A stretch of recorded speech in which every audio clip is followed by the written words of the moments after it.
ada yang berharap ini berhasil, dan ada yang berharap ini gagal. Siapa yang berharap ini berhasil?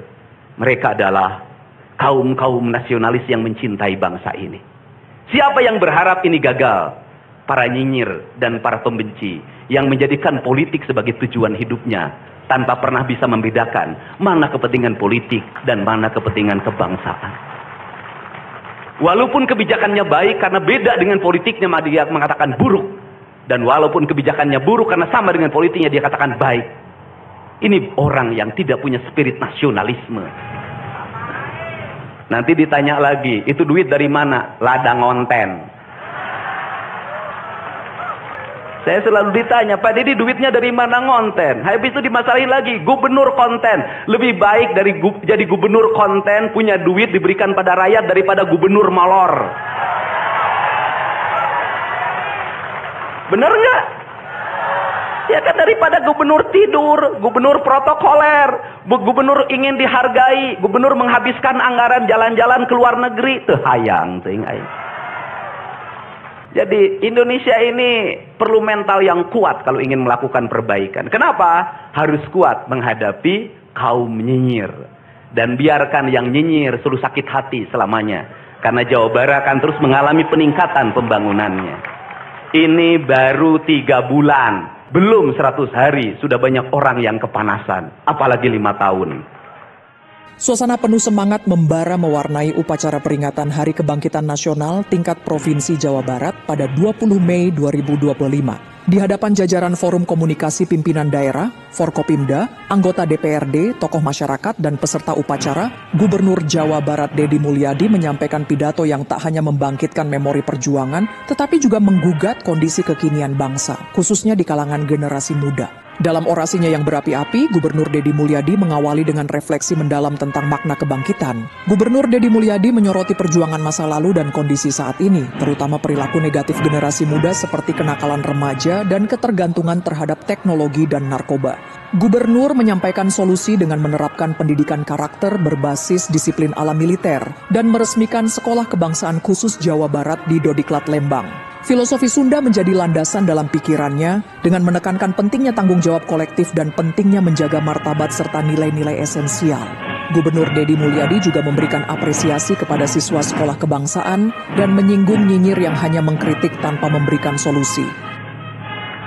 Dan yang paling berbahagia hari ini adalah orang tua.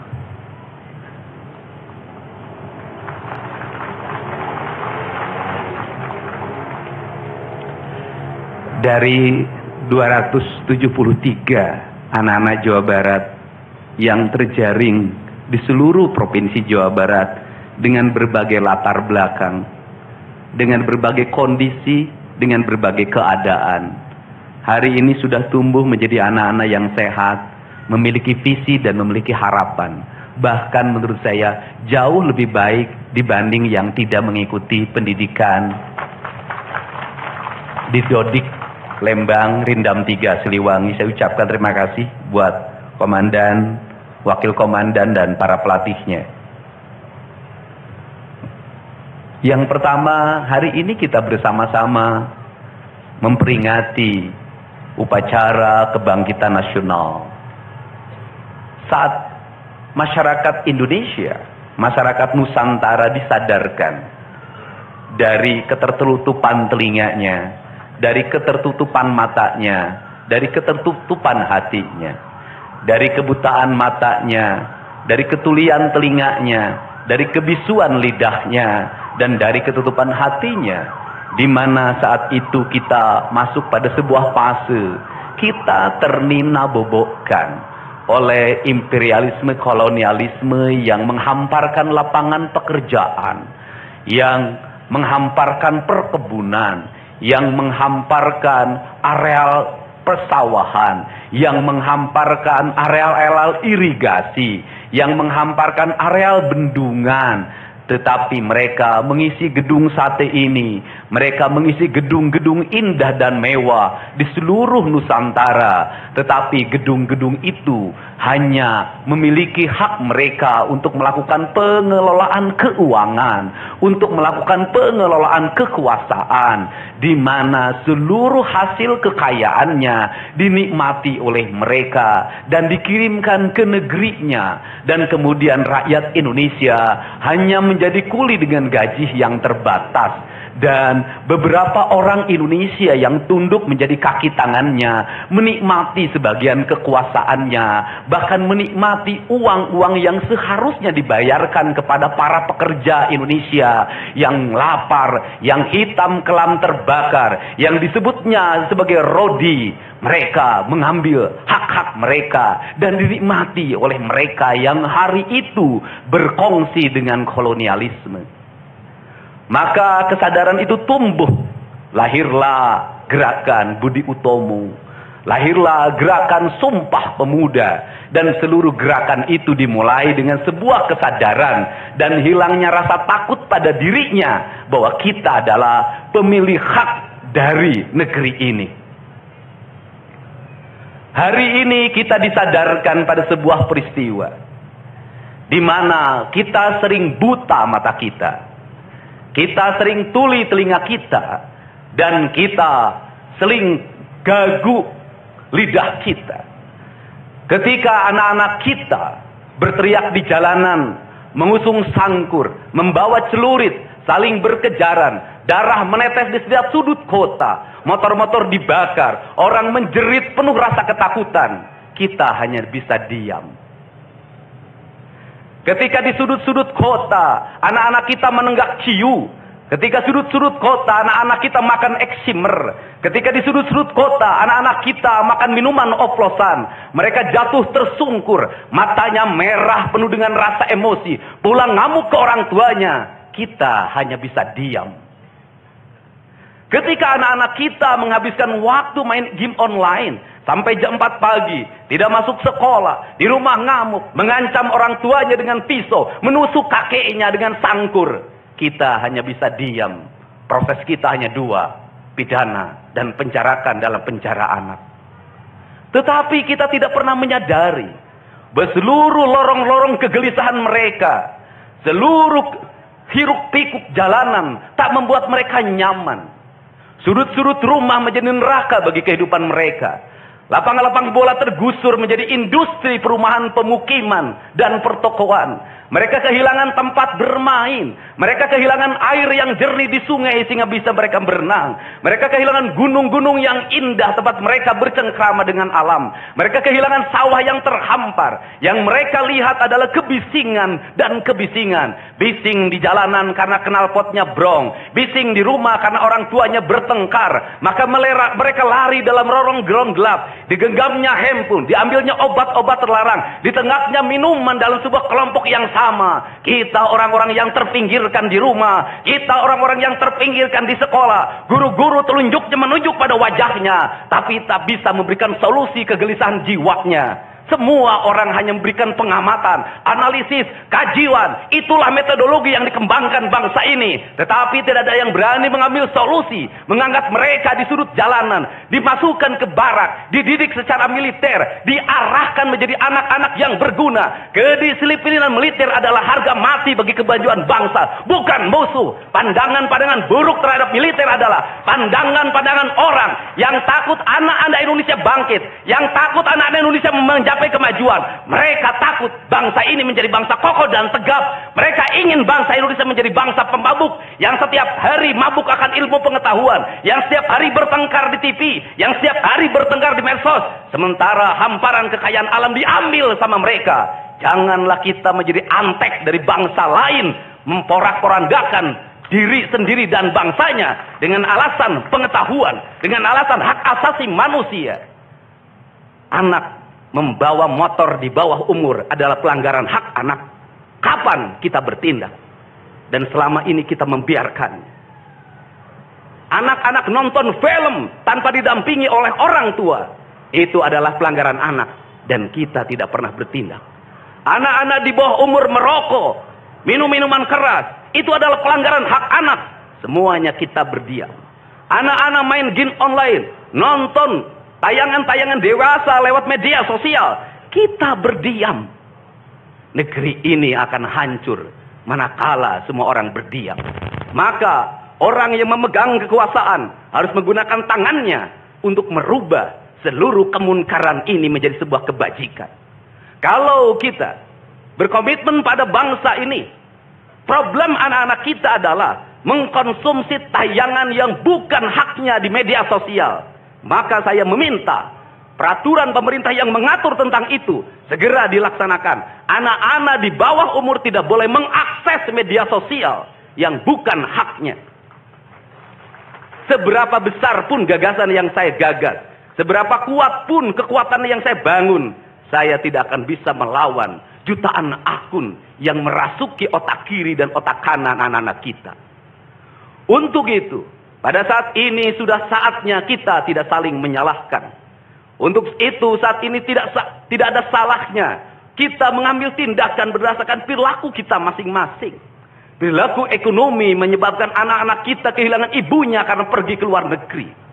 Perilaku ekonomi mengakibatkan anak-anak kita tidak pernah bertemu dengan ibu dan bapaknya karena mereka mencari rejeki. Mereka ada di pojok-pojok rumah bersama kakeknya. Kakeknya melarangnya dia main game online, melarangnya pakai motor jam 11 siang. Maka pisau dapur terhunus dan ditusuk seseorang kakek oleh cucu yang disayanginya. Kerangka pijak seperti ini harus dibangkitkan oleh kita. Semangat militer, bukan militerisasi. Kalau anak-anak dibangunkan jam 4 subuh, di mana letak salahnya dan di mana letak pelanggarannya? Kalau anak-anak dibangunkan, kemudian disuruh membereskan tempat tidur, apa salahnya dan apa pelanggaran hak anaknya? Kalau anak-anak disuruh sholat subuh, apa pelanggaran haknya? Kalau anak-anak mengikuti kuliah subuh, apa pelanggaran anaknya? Kalau anak-anak disuruh ngantri kemudian makan pagi, sarapan pagi dengan telur, dengan nasi, dengan pisang dan minum susu, di mana letak salahnya? Kalau anak-anak kemudian disuruh belajar, dan saat belajar duduknya bersikap, memandang ke arah gurunya, memandang mata gurunya, agar terjadi transformasi energi antara guru dengan muridnya, yang hari ini dihilangkan dengan digitalisasi, menghilangkan ruh spiritual konsepsi pendidikan kita, diganti dengan konsep pendidikan digital, yang tidak lagi melahirkan hubungan emosional guru dan murid. Akhirnya murid-murid tidak menghormati guru-gurunya, karena guru lupa mengekspresikan nilai-nilai spiritual dalam dirinya pada murid dalam ruangan yang hening, diganti dengan papan belajar digital. Di mana letak salahnya? Kalau anak-anak itu diajarkan makan siangnya tertib, berantri, berdoa sebelum makan, di mana letak salahnya? Kalau anak-anaknya sore hari diajarkan bola voli, sepak bola, latihan baris berbaris, di mana letak salahnya? Kalau sore hari anak-anak disuruh masuk ke masjid, mengikuti pengajian, di mana letak salahnya? Kalau setelah itu mereka makan malam, dan makan malam ditandai dengan berdoa, di mana letak salahnya? Kalau mereka jam 9 disuruh masuk barak, disuruh masuk ruang tidur, dan disuruh tidur, di mana letak salahnya? Justru hak-hak anak terdapat di barak pendidikan TNI, dan hak itu tidak mereka dapatkan di rumah-rumah. Di rumah-rumah anak-anak tidak bisa tidur malam. Mereka rata-rata tidurnya jam 4. Jam 1 malam, jam 2 malam. Di rumah mereka tidak mendapat makanan yang bergizi karena serba fast food. Di rumah mereka tidak mendapatkan kasih sayang. Di jalanan mereka balapan. Mereka tidak mendapatkan ruang hidup tanpa gadget dalam setiap hari. Saya katakan, justru lingkungan kita hari ini, rumah, halaman rumah, kadang sekolah, kadang jalanan, bukan lagi tempat yang ramah untuk anak-anak Indonesia. Untuk itu apa kebijakan yang harus kita lakukan? Kebijakan yang harus kita lakukan adalah mindset pembangunan dirubah. Ekonomi bukan segalanya. Itu penting. Tetapi ekonomi tidak boleh membunuh ruang-ruang publik di mana orang mendapat ruang bercengkrama. Desain rumah harus dikembalikan pada desain yang membuat jendela, membuat ruang untuk ibu dan bapaknya berkumpul. Halaman rumah harus tersedia di setiap kampung, jangan dihabiskan untuk bangunan. Karena anak-anak ingin bermain di halaman. Lapangan bola di setiap desa harus ada. Karena apa? Karena mereka terus berinteraksi olahraga. Sungai-sungai harus dijernihkan. Karena anak-anak orang miskin tidak bisa berenang di kolam renang yang berbayar. Mereka harus berenang di sungai-sungai yang jernih. Gunung-gunung harus dihijaukan. Karena anak kita perlu hiking dan traveling dalam setiap waktu. Anak-anak kita perlu berinteraksi dengan semesta. Lampu-lampu kadang sebulan sekali harus dimatikan. Agar anak kita bisa menatap langit, melihat bulan dan bintang. Bahwa dia adalah bagian dari cakrawala yang indah. Negeri ini sudah sesak dengan uang di kepalanya. Yang akhirnya apa? Pendidikan hanya menjadi ucapan dan tingkatan S1, S2, dan S3. Tapi pendidikan lupa ada nilai esensial yang harus dihidupkan dalam relung hati manusia. Pendidikan Indonesia adalah mewujudkan manusia Indonesia seutuhnya. Mewujudkan manusia Indonesia seutuhnya. Dalam falsafah Sunda disebutnya Pancawaluya. Cager, bager, bener, pinter, singer. Itulah falsafah pendidikan asasi. Maka falsafah pendidikan asasi dalam kaidah Sunda disebutnya kalimatnya begini. Kawung mabur sarulukna sama kelengiten pandana. Ciamis tinggal pahitna, Ciherang tinggal kiruhna. Resi lengiten ajina pandita ilang komara. Kaduruku hawa nafsuna. Bangkong di kongkorong kujang. Kacai mawacameti. Saya hanya falsafah ini. Apa itu bangkong di kongkorong kujang? Kujang adalah senjata. Bagi orang Sunda adalah sebuah kehormatan diri. Kujang. Tetapi kujang tidak bisa dikongkorongkan pada bangkong. Kalau bangkong dikongkorongkan oleh kujang, bangkong itu anak-anak di bawah umur. Kalau dia dikongkorongkan oleh kujang, kujang itu tak bermakna dan bangkong itu mati, tak mampu membawa kujang. Kacai mawacameti, apa itu artinya? Orang pergi ke air untuk mensucikan diri. Maka dia harus membebaskan diri dari berbagai apapun kepentingan. Dia ingin pasrah. Dia ingin sumera. Hirup ukur sasamperan, awak ukur sasampayan. Sariring-dering dumadi sarengkak saparipola. La haula wala quwata illa billah.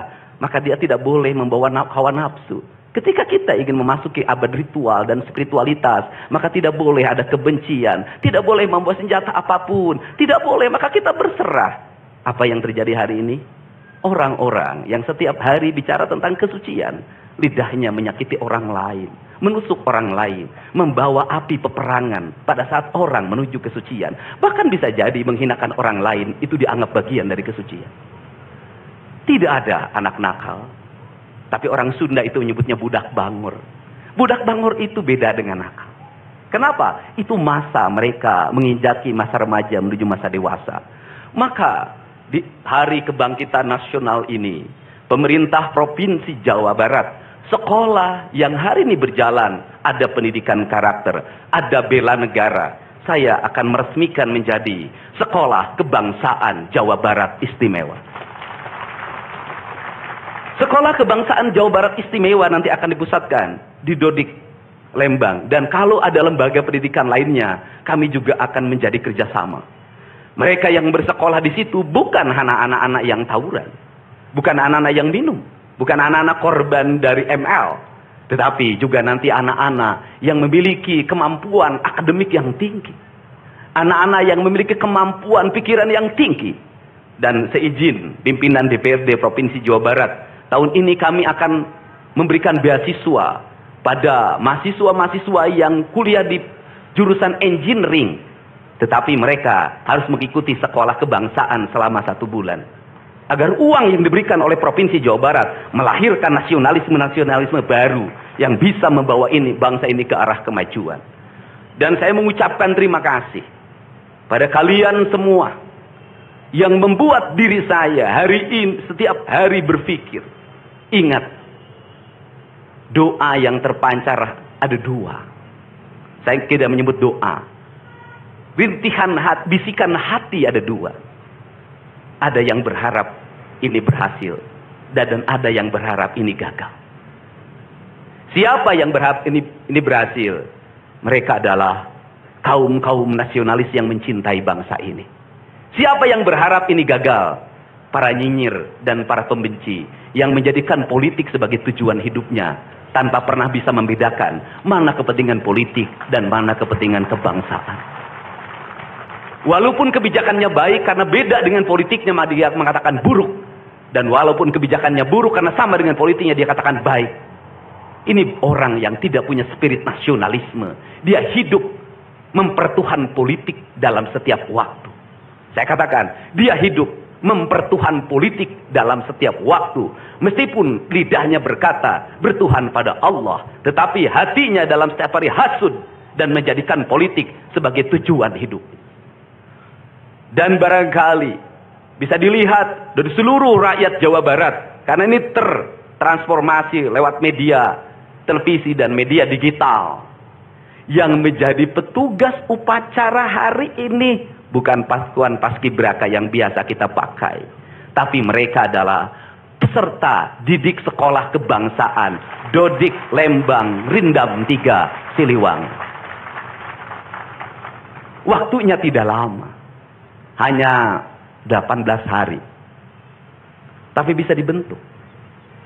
Pertanyaannya adalah, di sekolah mereka bisa dibentuk seperti ini? Kalau di sekolah tidak dibentuk hari ini, maka pertanyaannya adalah, berarti sistem pendidikan nasional harus dievaluasi. Dan kalau misalnya yang di Jakarta mau menyalahkan, kan disahkannya di Jakarta. Kan anggaran yang triliunan disahkan di Jakarta.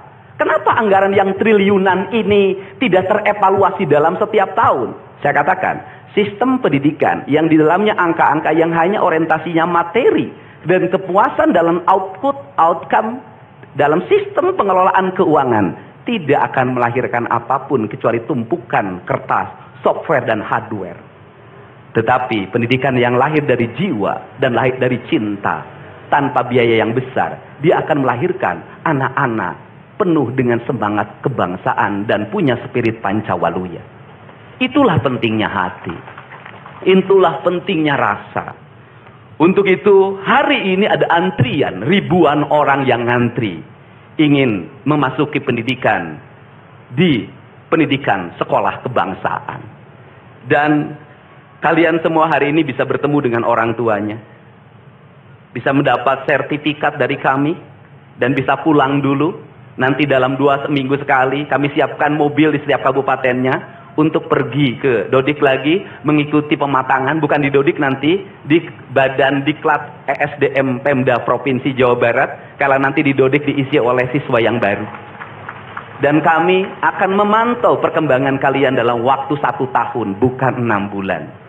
Dan saya sudah meminta kepada Dinas Kesbangpol, Dinas Pemuda Olahraga, di upacara peringatan 17 Agustus 1945 Pemda Provinsi Jawa Barat, seluruh pesertanya berasal dari siswa didik sekolah kebangsaan di Dodik Lembang.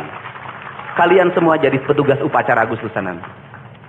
Jadi tidak usah repot lagi. Ternyata bisa. Dan hari ini bisa kalian bahagia. Saya ngasih bonus untuk petugas upacara dari Dodik ini 25 juta untuk dibawa pulang ke rumahnya masing-masing. Dapat uang saku, makannya enak, tidurnya nyenyak, berubah mental, bajunya bagus, pulang dapat bonus, gratis lagi. Dan tentunya buat petugas yang lain juga kita siapkan 25 juta. Nanti ditanya lagi, itu duit dari mana? Ladang ngonten. Saya selalu ditanya, Pak Didi duitnya dari mana ngonten? Habis itu dimasalahin lagi, gubernur konten. Lebih baik dari jadi gubernur konten, punya duit diberikan pada rakyat daripada gubernur molor. Bener nggak? Ya kan, daripada gubernur tidur, gubernur protokoler, gubernur ingin dihargai, gubernur menghabiskan anggaran jalan-jalan ke luar negeri, teu hayang teuing aing. Kang Dedi masuk gorong-gorong, ya sebentar lagi akan saya naik ke pesawat.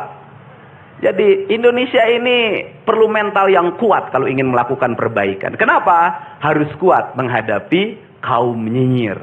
Dan biarkan yang nyinyir selalu sakit hati selamanya. Karena Jawa Barat akan terus mengalami peningkatan pembangunannya. Ini baru 3 bulan. 100 hari itu tanggal 30 Mei. 100 hari kepemimpinan saya. Belum 100 hari, sudah banyak orang yang kepanasan. Apalagi 5 tahun. Dan saya ucapkan terima kasih. Ini upacara yang spesial. Kita dihadiri oleh pasukan khusus. Tepuk tangan semuanya. Ada Kopassus, ada Kostrad, ada Marinir, ada istilahnya apa sekarang, Kopasgat, kemudian ada infanteri, ada cavalry, kemudian ada pasukan angkatan laut, kemudian juga ada Brimob. Tepuk tangan semuanya, keren. Dan kalian semua, para peserta, ini yang keren-keren ini anak-anak kita ini. Anak-anak kita yang keren-keren ini. Kamu tengok ke kanan, tengok kiri sambil minta sama Allah. Besok kamu yang berseragam seperti mereka. Tepuk tangan kalian semuanya. Semangat! Semangat! Semangat! Oke. Yang terakhir, ini buat Biro Umum. Ini harus dirubah, Pak. Pertama, ini tiang bendera menghalangi gedung sate. Benderanya nanti harus digeser ke sebelah sana. Dan nanti kalau upacara tidak menghadap ke sana, tapi dari sini menghadap ke sana. Agar panorama itunya tetap terlihat. Dan kalau di sana maka kebisingan kendaraan tidak akan terlalu mendominasi. Ini feng shui cara menata bangunan.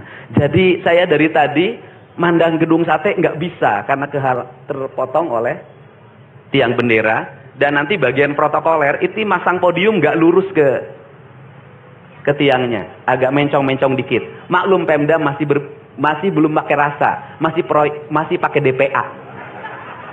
Yang penting di DPA-nya juga tidak melanggar. Nah ini saya ini orang estetik, dan di Pemda ini tidak pernah ada rapat untuk merumuskan ini. Cukup WA. Pak Sekda, Kesbangpol, Dinas Pendidikan, besok kita lakukan ini, anak-anak bajunya ini, dan saya terima kasih buat PLT Dinas Pendidikan yang stresnya banyak, suaranya sampai hilang, saking takut. Luar biasa. Berdiri dong Kepala Dinas Pendidikan PLT. Di depan kamu pindah. Suaranya hilang. Pernah saya marahin malam-malam, kamu belum tahu cara kerja saya. Karena sekarang sudah tahu ternyata Sang Kuryang tuh hidup di sini. Ya, Pak. Silakan duduk depan, Pak. Di depan, Pak, duduk. Saya ucapkan terima kasih juga kepada Pak Sekda yang selalu ingin menjalankan tugas saya dengan baik. Kalau belum meluntur-luntur dikit wajar, karena dia memang penakut sama istrinya jadi kurang lentur. Kalau saya kan sudah sangat lentur hidupnya. Saya ucapkan terima kasih juga pada Kesbangpol, ini yang supporting sangat baik. Ini mantan, pindah Pak ke depan, Pak. Ini jajaran protokoler, dan saya ucapkan terima kasih pada Pangdam 3 Siliwangi yang support full. Terima kasih. Kemudian Pangkostrat yang di Purwakarta juga melaksanakan dan berbagai divisi. Kemudian Komandan Dodik Rindam. Terima kasih. Saya ucapkan terima kasih, badannya terima kasih. Saya ngasih bonus buat pelatihnya 50 juta. Saya ini urusan rasa, Bu. Orang tuanya itu jangan hanya bertepuk tangan. Mohon maaf. Ada terpanggil dalam jiwanya. Anak-anak saya kok bisa hebat begini ya? Dari rumah itu bawa bakakan. Mohon maaf. Ini cermin manusia-manusia Sunda yang punya welas asih. Yang punya timbal balik. Anak saya dididik. Bukan saya minta bakakak, bukan. Bukan saya minta opak, tumpeng, bukan. Penuh dengan welas asih, dengan cinta. Mudah-mudahan bakakak yang dibuat menjadi jalan bagi si Ujang menjadi orang hebat. Kenapa orang tua dulu melahirkan anak-anak hebat? Karena cinta rasa, bukan gratifikasi. Dia kenaikan kelas tidak bawa uang, dia bawa tumpeng buat gurunya, dia bawa bakakak buat gurunya, karena gurunya telah mendidik anak-anaknya dengan baik. Itu cinta, itu rasa, bukan gratifikasi.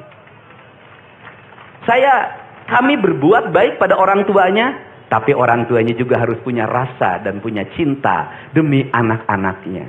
Saya pengalaman ibu saya dulu selalu berpuasa ketika saya punya hajat. punya lagi ujian, lagi kenaikan kelas, menghadapi kesulitan, ibu saya dan bapak saya pasti berpuasa buat saya. Saya minta ibu dan bapak coba rajinlah berpuasa bagi anak-anaknya. Bisa jadi, mohon maaf, bisa jadi anak-anaknya seperti ini, rasa orang tuanya yang harus diperbaiki. Bukan kesalahan anaknya, tetapi rasa dan cinta orang tuanya juga harus dibenahi. Hidup itu alam Pak, interaksi.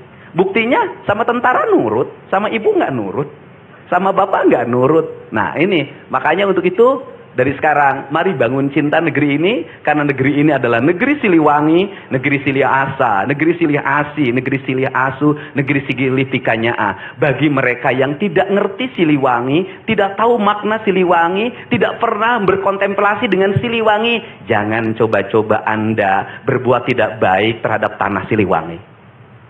Saya sampaikan itu, kaluhur tesirungan kehandap teakaran. Ini saya ucapkan terima kasih seluruh pasukan. Saya ucapkan terima kasih buat Panglima TNI, Kepala Staf Angkatan Darat, Angkatan Laut, dan Angkatan Udara, Pangdam 3 Silo, dan seluruh jajaran. Semua terima kasih. Hari ini adalah hari bangkitnya kita. Hari ini adalah hari kemajuannya kita. Dan kita mulai seluruh perubahan ini dari tanah kita. Tanah Sunda, tanah Siliwangi. Wallahu muwaffiq ila aqwamit thoriq. Assalamualaikum warahmatullahi wabarakatuh. Sampurasun.